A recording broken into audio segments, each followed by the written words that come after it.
မြန်မာမှာရှင်တဲတော့မှတရားမွန် channel ကြိုဆိုပါရှင်ဒီနေ့မှာကျွန်မက quality review လေးလုပ်ပြပါမယ်နော် left message from your person ပေါ့နော်တစ်ဖက်သူကိုနှစ်ပတ်သက်ပြီးသူပါတယ်ပြပို့ချင်တဲ့ message ပေါ့နော်ဘာတွေလဲဆိုတာကိုကြည့်ပြပါမယ်ဒီနေ့ဝင်တွေက general timeless review ဖြစ်ပါတယ်အဲ့တော့ general review လေးမို့လို့အားလုံးနဲ့ reason ဖြစ်ချင်မှဖြစ်ပေါ့နော်ဒီပေါ်မှာအရင်စစ်ရချင်မထားဘူးပြောချင်ပါတယ်အဲ့တော့တစ်ဖက်သူကိုပြောချင်တဲ့ပေါ့နော်သူ့ရဲ့ပြပို့ချင်တဲ့ message တွေကဘာလဲဆိုတာကြည့်ပြပါမယ်နော်ခဏလေးပေါ့နော်အတန်လေးနဲ့လာတော့ကျွန်မလေးသူဘာလေးတွေ့လိုက်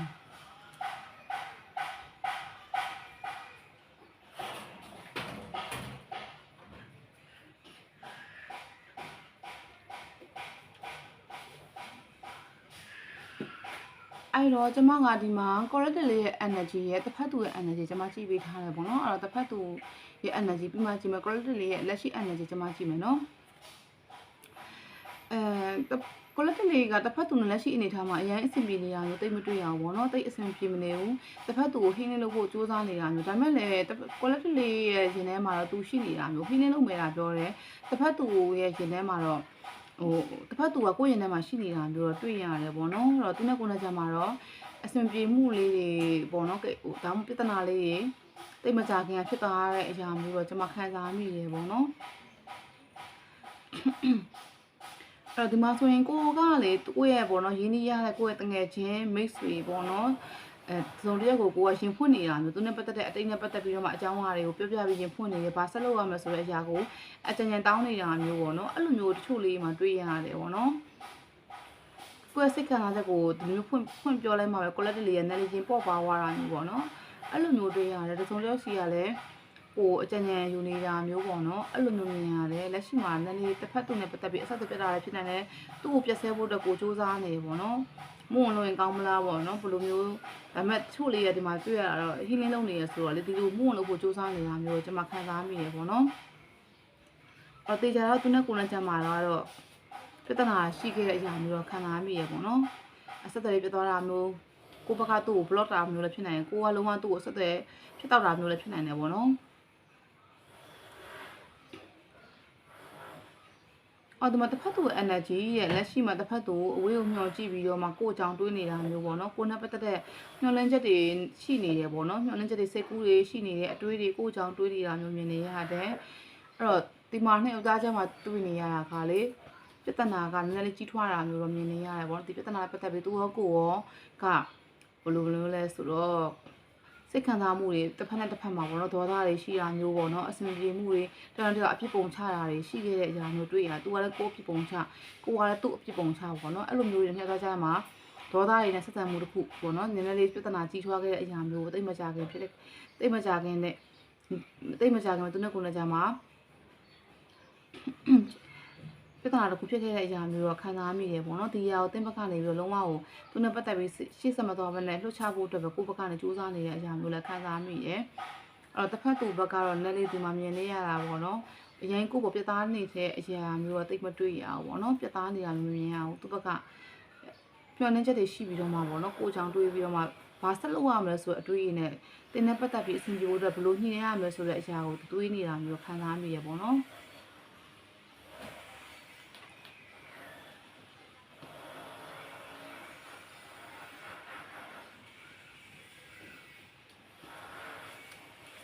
အဲ့တော့တစ်ဖက်သူပေါ့နော် quality လေးတစ်ဖက်သူ quality လေးကိုပေးချင်တဲ့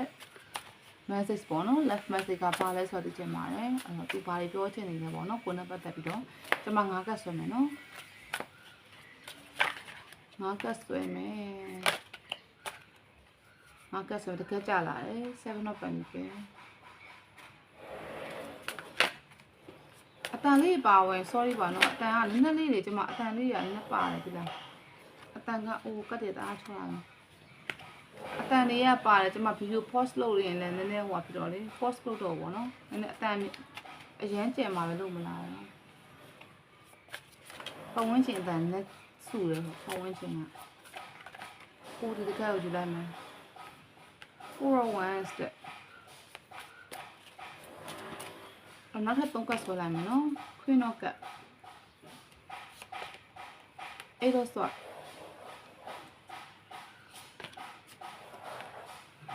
9 of Pentacles နော်အဲ့တော့ တော့7 of Pentacles မှာဆိုကျွန်မခံစားမိတာကလေ collective လေးနဲ့သူနဲ့ကြားမှာကလေ connection တစ်ခုကနည်းနည်းကြာခဲ့တဲ့အရာမျိုးပေါ့နော် connection ဆိုတာကဆက်ဆံရေးတစ်ခု relationship တစ်ခုကတိဆောက်တာနည်းနည်းကြာတဲ့သူတွေပါတာမျိုးမြင်နေရတယ်ပေါ့နော်401တစ်ဖက်သူကိုနဲ့ပေါ့နော်ပြန်လဲအဆင်ပြေဖို့အတွက်ညှိနှိုင်းချင်တာမျိုးပြန်လဲစုံစည်းချင်တဲ့စိတ်ရှိနေအောင်တွေ့ရတယ်အဲ့တော့ Queen of Cups မှာဆိုရင်ဒီမှာတွေ့ရတာကတော့ collectively energy ကိုကျွန်မခံစားမိဒီ energy ကတော့လေ collectively ကသူ့ဘက်ကိုသူ့ကိုတော့စိတ်ခံစားချက်ရှိနေအရာမျိုးမြင်နေရတယ်ပေါ့နော်သူ့ဘက်ကလည်းအဲ့တော့ဆော့မှာဆိုရင်ကိုနဲ့ပတ်သက်စိတ်ခံစားချက်တွေနဲ့သူခံစားနေရလက်ရှိနေထားမှာဆိုရင်ပေါ့နော်သူအလုပ်တွေဆက်မလုပ်နိုင်တာမျိုးအလုပ်မှာလည်းလေအထင်ငေါ်တွေအဆင်ပြေမှုတွေလည်းသူလက်ရှိပေါ့နော်ရင်ဆိုင်နေရတာမျိုးအဆင်ပြေမှုတွေသူ့မှာရှိနေတဲ့အရာမျိုးကိုနဲ့ပတ်သက်တဲ့အကြောင်းတွေတတိယတိုင်းသူတွေးပြီးတော့မှပေါ့နော်သူ့စိတ်တွေအဆင်ပြေမနေရဲ့ feeling ဖြစ်နေတဲ့အရာမျိုးကိုကျွန်မတွေ့ရတယ်ပေါ့နော်နောက်တစ်ခုဒီမှာတော့9 of Pentacles เนาะ9 of Pentacles မှာဆိုလို့ရှိရင်9 of Pentacles ကို collective ရဲ့ energy ကိုခံစားမိရပေါ့နော် collective လက်ရှိမှာတော့9 of Pentacles မှာဆိုရင်ကိုယ့်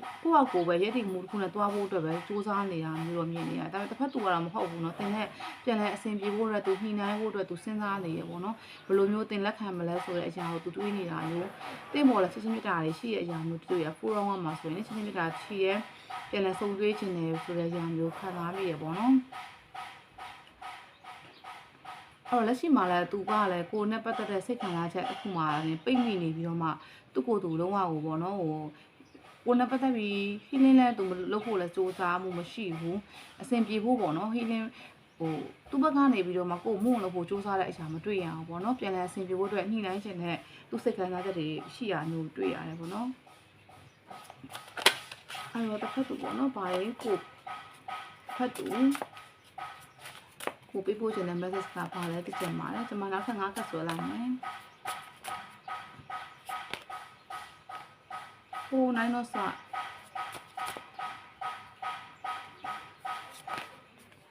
just it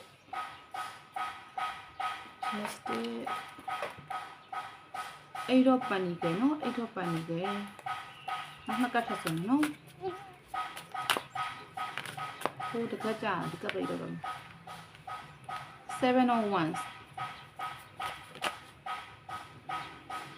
ကလည်းတအားချောတော့ရှက်ဖက်လောက်ပါတာအရင်တိတ်မကောင်းချောပြီးထွက်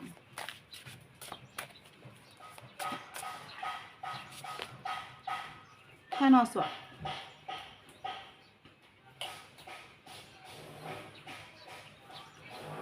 တော့လေတစ်ဖက်သူဒီမှာကလေ9တော့ဆော့မှာဆိုလို့ရှင်မော်နော်သူနဲ့ကိုယ်နဲ့ချာမှာပေါ့နော်သူနဲ့ကိုယ်နဲ့ချာမှာဆိုမော်နော် justice နေထားတဲ့ကတော့သူကညတာတဲ့ဒီပေါ့နော်ဒီသူ့ဘက်ကနေမှားခဲ့တာလည်းရှိတယ် collective လေးကမှားခဲ့တဲ့အရာလည်းရှိရပေါ့နော် sorry နော်ကျွန်မခုနဗီဒီယိုလေး post လုပ်လိုက်လို့ပေါ့နော်ဗီဒီယိုကနည်းနည်းဟိုအတန်လေးလာတော့လေအဲ့တော့ဒီမှာဆိုရင် justice မှာလည်းသူနဲ့ကိုယ်နဲ့ကြာဆက်ဆံရေးတစ်ခုကိုပေါ့နော်ဘယ်လက်မြန်ဆက်ဆံရေးတစ်ခုသူပြန်လဲလိုချင်တယ်ဘယ်လိုမျိုးမလဲဆက်ဆံရေးတစ်ခုပေါ့နော်သူ့ဘက်ကပဲဖြစ်ဖြစ်ကိုယ့်ဘက်ကဖြစ်ဖြစ်ပေါ့နော်သူ့ဘက်ကလည်းမျှတတဲ့ဆက်ဆံရေးတစ်ခုနဲ့သူသွားမယ်ပေါ့နော်ဒီဟာမျိုးသူ့ဘက်ကလိုချင်တာမျိုးတွေ့ရတယ်ဆိုတော့လေကိုယ့်ကိုသူကလည်းပစ္စည်းပေါ့ကိုကြက်တဲ့အရာလေးတွေပေါ့နော်တစ်ခုကိုလက်ဆောင်ပေးပြီးတော့မှကိုရှိလာခြင်းတဲ့အရာမျိုးဒီကောင်မလေးခေါင်းလင်းကုန်ထားရဲဆိုတော့လေသူ့ကိုလက်ခံစေခြင်းတဲ့အရာမျိုးတွေ့ရတာပေါ့နော်နိုင်တော့ဆော့မှာဆိုရင်သူကိုနဲ့ပတ်သက်ပြီးတော့မှအရန်ခံစားနေရတယ်ညအိမ်မပြောတာမျိုးအလုပ်တွေအရန်ဆက်မလုပ်နိုင်တာမျိုးပေါ့နော်ဒီလိုမျိုးတွေ့ရတဲ့တစ်ဖက်သူကလည်းတစ်ဖက်သူအရန်ကြီးကို feeling တွေဖြစ်နေတာမျိုးကိုထပ်တွေ့ရတယ်ပေါ့နော်အဲ့တော့တေချာတာကတော့ quality လေးဘက်ကသူ့လုံးဝပြသားစွာနဲ့ပြောတာမျိုးဒါမှမဟုတ်လည်းလုံးဝအဆက်အသွယ်မလုပ်တာမျိုး block တာမျိုးသူနဲ့ကိုယ်နဲ့ကြာမှာအဆက်အသွယ်လုံးဝပြတ်သွားတာမျိုးဖြစ်နိုင်တယ်ဒီလူကကို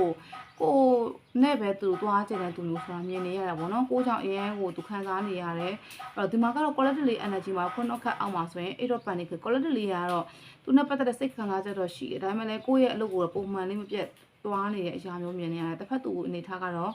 အရင်ပင်ပန်းနေမှုပေါ့7 of Wands မှာဆိုရင်ပေါ့နော်သူကိုနဲ့ပတ်သက်ပြီးတော့မှသူ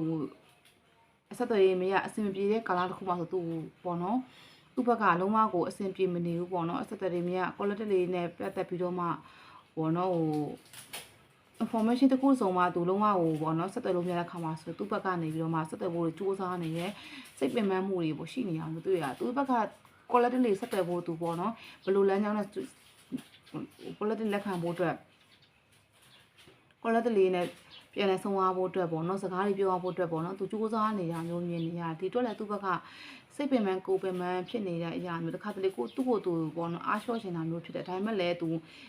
ရှေ့ဆက်ပြီးသွားပြီးတော့မှ quality လေးနဲ့အဆက်အသွယ်ရဖို့အတွက်သူစူးစမ်းနေတဲ့အရာမျိုးတော့မြင်နေရတယ်ဆိုတော့လေဒီလူကိုတိတ်မကြတဲ့ဆက်သွယ်မှာဒါမျိုးမြင်နေရတယ်အဲ့တော့သူနဲ့ကိုယ်နဲ့ကြာကိုကလည်းသူ့ကိုအဆက်အသွယ်တွေဖြတ်ထားရတယ်ဆိုလို့ရှိရင်လေတနေ့ကတစ်ခုမှတစ်ခုကနေဆက်သွယ်တဲ့အရာမျိုးပေါ့နော် connection တစ်ခုရရှိတာမျိုးမြင်နေရတယ်အဲ့တော့ nine of panic အောက်မှာ ten of sword တော့တိုင်းနောက်ဆော့ဆိုတော့ collective လေးတွေကပို့ပြီးသူထက်စိတ်ဆက်ပြတ်သားနေတာမျိုးမြင်နေရတယ်တချို့လေးဒီမှာတွေ့ရသူတစ်ဖက်သူနဲ့ပတ်သက်ပြီးတော့မှလုံးဝကိုကွာကြောခိုင်းလိုက်ပြီးလုံးဝဒီ relationship တစ်ခုကိုလုံးဝအဆုံးတက်လိုက်ပြီးဆိုပြီးတော့ကိုယ့်ရဲ့တစ်ဖက်သူကိုကြောခိုင်းလိုက်တဲ့အရာမျိုးမြင်နေရတယ်ဒါပေမဲ့တော့ဒီမှာတွေ့ရတာတစ်ဖက်သူကိုပြန်လဲဆက်သွယ်မှုမျိုးတော့ကျွန်မခံစားမိရပေါ့နော်ကိုယ့်ဘက်ကသူနဲ့ ending ဖြစ်သွားပြီပေါ့နော်သူနဲ့ relationship တစ်ခုကို ending ဖြစ်သွားပြီလို့အဆုံးတက်လိုက်ပြီလို့သူကိုယ့်ဘက်ကဆုံးဖြတ်ချက်ချပေမဲ့လည်းဒီလူကိုလာပြီးတော့မှပြန်လဲဆွတ်တယ်မှုတွေကိုလက်ခံလာအောင်သူ့ဘက်ကနေပြီးတော့မှပေါ့နော်ဟိုတောင်းပန်တာမျိုးဟိုပေါ့နော်တောင်းပန်တာမျိုးပေါ့နော်လက်ခံပါဆိုပြီးတော့မှသူကိုပြောပြီးတော့မှပြောဆိုတာမျိုးလေးတွေပေါ့နော်ကိုသဘောကျအောင်ပေါ့ပြောဆိုquality လေးလက်ခံလာအောင်သူကလေနီးမျိုးစုံနဲ့ပြောဆိုတဲ့အရာမျိုးတွေကျွန်မတွေ့ရတယ်ပေါ့နော်တစ်ဖက်သူကလေအဲ့လိုလေဒီမှာတွေ့ရတာကတော့လေတစ်ဖက်သူကတော့လေ quality လေးလက်ခံလာအောင်သူ့ဘက်ကစူးစမ်းတဲ့အရာမျိုးတော့မြင်နေရတယ်ပေါ့နော်လက်ခံလာအောင်သူ့ဘက်ကမျိုးစုံနဲ့ဆက်သွယ်ဖို့စူးစမ်းတာတွေဆက်သွယ်ရအောင်စူးစမ်းတဲ့အရာမျိုးတွေ့ရတယ်ကိုယ့်ဘက်ကတော့ဒီမှာကတော့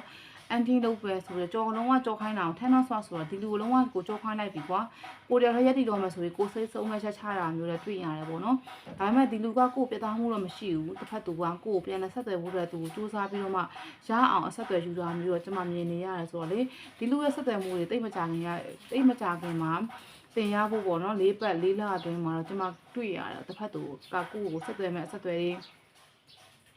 ပြောချင်တဲ့စကားတွေသူရှင်ဖွင့်ချင်တဲ့အရာတွေသူပြောပြမယ်ဆိုပြီးတော့မှတင်းရှည်ရောက်လာဖို့ရှိတာမျိုးပေါ့နော်တင်းအတွက်တင်းသဘောကျတဲ့လက်ဆောင်ပစ္စည်းလေးတွေသူပေးပို့ဖို့အတွက်တင်းသဘောကျအောင်ပေါ့နော်သူ့ဘက်ကနေပြီးတော့မှလက်ခံလာအောင်သူအမျိုးမျိုးပေါ့နော်သူအများကြီးစူးစမ်းပြီးတော့တင်းရှည်ရောက်ရှိလာမယ်ဆိုတဲ့အရာကိုတွေ့ရတယ်ပေါ့နော် quality လေးတွေကိုအဲ့တော့ quality လေးကသူနဲ့ quality လေးဘက်ကတော့သူ့ကိုတော့လုံးဝကတော့ကြောက်ခိုင်းတဲ့အရာမျိုးဆိုတော့လေလက်ခံမှလက်မခံဘူးကြာ quality လေးရဲ့ဆုံးဖြတ်ချက်ပေါ့နော်ကျွန်မထပ်ကြည့်ဦးမယ်အားဆိုရင်ထပ်ပြီးကြည့်မယ်သူ့ဘက်ကအခြေအနေရောဘယ်လိုရှိမှာလဲပေါ့နော်ရှေ့ဆက်မယ်အဲ့တော့တစ်ဖက်သူရဲ့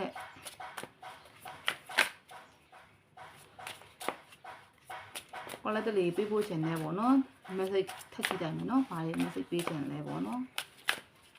်တစ်ဖက်သူ quality လေးဘာလို့ message ပေးချင်လဲကျွန်မတစ်ခါတော့ထပ်ဆိုရင်ကောင်းမလားပေါ့နော်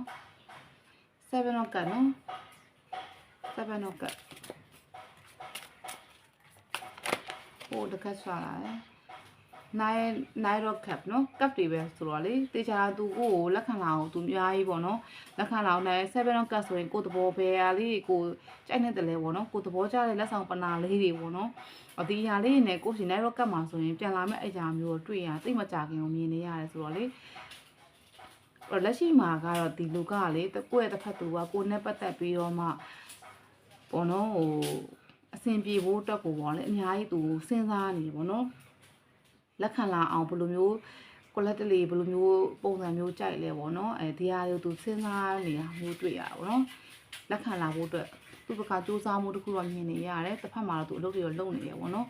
်အရင်စိတ်ပါတဲ့အရာမျိုးသိပ်မတွေ့ရအောင်ပေါ့နော်စာရီတော့သူ့ရဲ့ဒီအလုံးနဲ့ပတ်သက်တဲ့အရာဒါမှမဟုတ်ပညာရေးနဲ့ပတ်သက်တဲ့အရာလည်းဖြစ်နိုင်တယ်ပေါ့နော်ဒါဒီအရာတွေလုပ်နေတစ်ဖက်မှာလည်းသူမှဒီဝိုင်းခွက်လေးတွေ့ရဆိုတော့လေတစ်ဖက်မှာလည်းသူစဉ်းစားနေကိုနဲ့ဘယ်လိုမျိုးအဆင်ပြေဖို့အတွက် quality လေးလက်ခံလာဖို့အတွက်ဘယ်လိုစူးစမ်းရင်ကောင်းမလဲဆိုပြီးအတွေးကြီးပေါ့နော်ဒီမှာလည်းအတွေးလေးမြင်နေရဆိုတော့7ကပ်မှာလည်းမကြည့်မေးစီလေးထောင်နေမေးစီလေးထောင်နေဒီလိုကြည့်လိုက်တင်လက်ခံဖို့အတွက်ဘယ်လိုမျိုးတင်သဘောကျတဲ့အရာတွေဘာတွေရှိလဲဆိုတော့ပေါ့နော်တင်သဘောကျတဲ့အရာတင်လက်ခံမယ်တင်ကျင်နဲ့မယ်တင်ပြောရွှင်မယ်ပေါ့ဒီအရာလေးသူဘက်ကလက်ခံလာဖို့အတွက်အမျိုးမျိုးအများကြီးချင်းစဉ်းစားပြီးတော့မှသူကိုရှိဆက်သွယ်ဖို့သူစူးစမ်းမဲ့အရာတော့မြင်နေရတယ်ပေါ့နော်အဲ့တော့တစ်ဖက်သူကတော့ကိုလက်ရှိမှာလည်းချက်ချင်းမြတ်တာတွေရှိနေတာမျိုးလည်းမြင်နေရတယ်ပေါ့နော်ကိုအရန်ချစ်တဲ့ရင်ထားလည်းတွေ့ရနိုင်တော့ကတ်မှာဆိုတော့သူကိုအပြည့်အဝချက်ချင်းမြတ်တာလည်းရှိနေတယ်ပေါ့နော်ကိုနဲ့ပဲဆက်လက်ပြီးတော့မှ forum was အနေထားနဲ့ရေရှည်တည်တံ့သွားနဲ့စုံစည်းပြီးတော့မှပဲ relationship တစ်ခုကိုတိဆောက်သွားခြင်းနဲ့ပ ပြောမယ်ဆိုလို့ရှိရင်လက်လို့ဆော့ရှုံးမခံခြင်းဘူးပေါ့နော်တင်နဲ့ပတ်သက်ပြီးတော့မှာပေါ့နော်အဲ့တော့ပြီးခဲ့တဲ့ကိစ္စတွေတို့လည်းသူ့ဘက်ကနေပြီးတော့တိုးရှိုးတောင်းပန်ခြင်းနဲ့လက်ခံစေခြင်းကအရာမျိုးပေါ့နော်ဒီလိုမျိုးတွေ့ရတယ်တစ်ဖက်သူနေထားတယ်အဲ့တော့တစ်ဖက်သူပို့ပေးခြင်းနဲ့ left message ပေါ့နော် from your person ပေါ့နော် left message from your person သူကိုပေးဖို့ခြင်းနဲ့ message လေးသူပြောခြင်းနဲ့စကားလုံးလေးပေါ့နော်message တွေကတော့ဒီလောက်ပါပဲเนาะအဲ့တော့ collector လေးလည်းဒီ view လေးကိုကျင်းနှံပါလို့ညွှန်လင်းပါเนาะကျမတို့နောက် video လေးမှာတွေ့ကြမယ်เนาะအားလုံးကိုကျေးဇူးတင်ပါတယ်ရှင်